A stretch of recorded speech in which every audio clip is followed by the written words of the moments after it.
I've been doing this for 35 years. I started out working for Women's Wear Daily. We did a lot of premieres, parties, at-homes, fashion shows, portraits. You did sort of everything, a newspaper. In my 20s, I got a job with People magazine. Nobody was available one afternoon, Friday afternoon at 5, and they called me, and I worked for People magazine for 25 years. I've also been on the masthead of Architectural Digest for 20 some years. I've probably done 100 Architectural Digest covers. I've always had this sense of creating work that just lives beyond the page. I was really taken with Arnold Newman and 4x5 large format portraiture, that camera.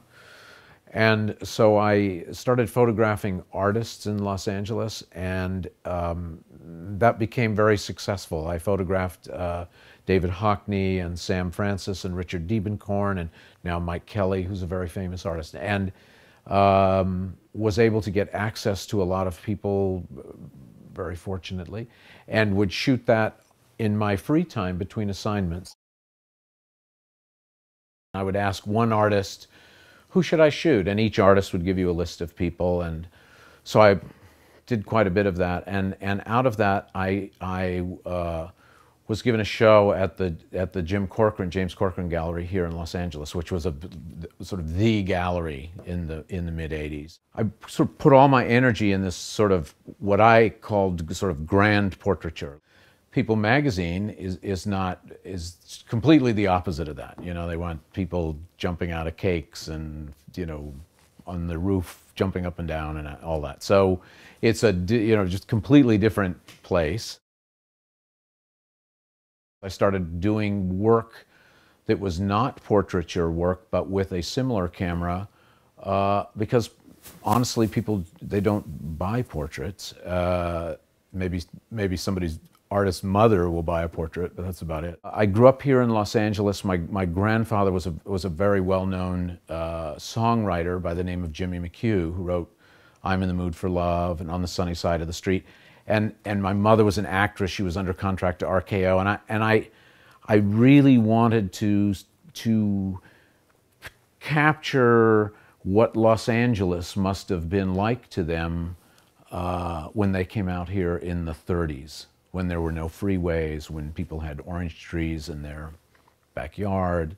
And at that time I had a daughter, and I was really aware that the Los Angeles, or the environment that I saw around me, was not the Los Angeles that she would see around her.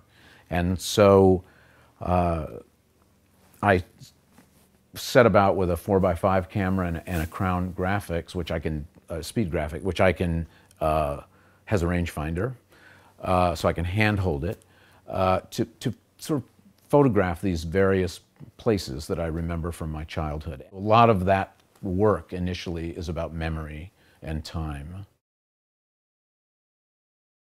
At one time, you had to know some things to be a photographer. I mean, I remember working so hard to, you know, we would shoot covers and we'd shoot on chromes, you know, Kodachrome or Ektachrome. And, you know, your exposures had to be spot on and everything had to be so perfect. So the equipment now is just very different. So a lot of people can participate at a very high level.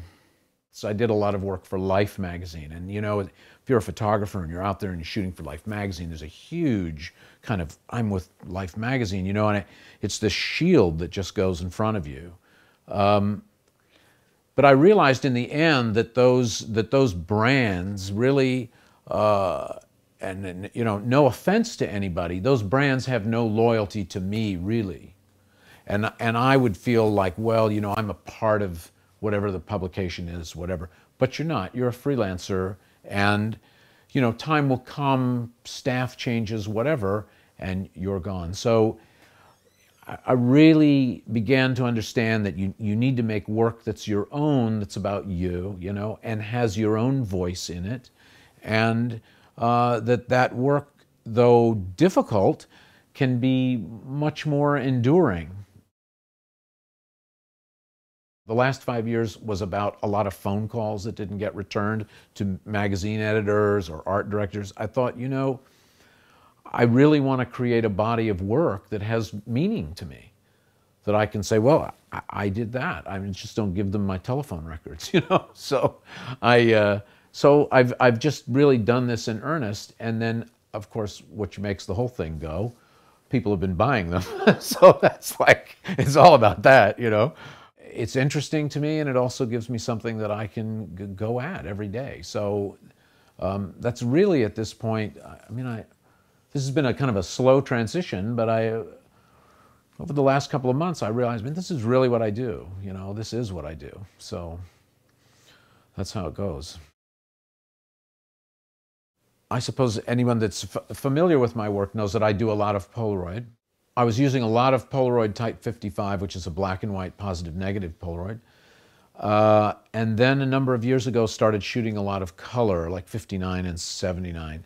This grew out of, I was working on a movie with a friend, John Frankenheimer, the director, who did a film called Andersonville, a Civil War drama. And we were trying to make photographs that looked like Matthew Brady's Civil War pictures.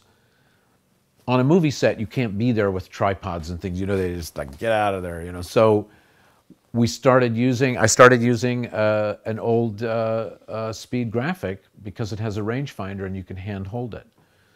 So out of that, that's really where that process began. I mean, I haven't shot film in a very long time. I shoot most of my kind of commercial work digitally. But the work the prints that I'm making now, the genesis of them are Polaroid images, Polaroid captures. I do all my own scanning and my own printing, and I do it digitally. And much of the work that I'm doing now is color. I'm kind of mixing various layers and elements of the Polaroid pieces to so there's more Photoshop involved as opposed to sort of just straight photography printing. Although I don't take buildings out of pictures. It's still photography. It's really kind of more about contrast and mood and color and that. But I don't like put wings on the fairy princess or something so like that. So I suppose the thing that I'm most interested in photography at this point is the idea of seeing. And one of the things that I, really like is that the pictures that I've been doing, I don't need access. You don't need to get on somebody's roof. You don't have to have a plane. You don't have to get special. It's basically, it comes from this idea of a snapshot. Yeah, I really want the pictures that I do ultimately to have this sort of snapshot quality about them. They're not hard to get. And so I don't really want to alter them too much. I want them to be pretty much what's there. And sometimes, I'd get very sort of stylistic, but the majority of the work is really about mood and what's there if you see it. So in that way, I suppose you would call a figurative photographer.